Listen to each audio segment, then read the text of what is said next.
दोस्तों इस वीडियो में देखिए खांसी से परेशान बंदे को अरे यार डॉक्टर साहब, जब तुम छोटा सुई नहीं लगा पाते हो तो इतना बड़ा सुई बार बार काहे ले आते हो? अबे जिस तरह से उसको खांसी आ रही है ना, उसके लिए यही सुई बेहतर रहेगा। बस खाली एक बार ये सुई उसको लग जाए।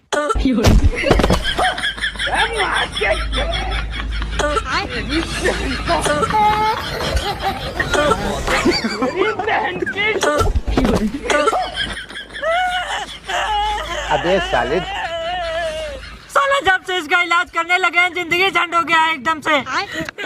डॉक्टर साहब, अगर इस बार सुई नहीं लगा पाए तो तुम्हारे नाम से मुकदमा लिखवा देंगे हम। मुकदमा कौन बात के? तुम झोला छाप डॉक्टर हो इसी बात के। साला अगर इसी बात है तो उसको सुई लगा कर रहूंगा।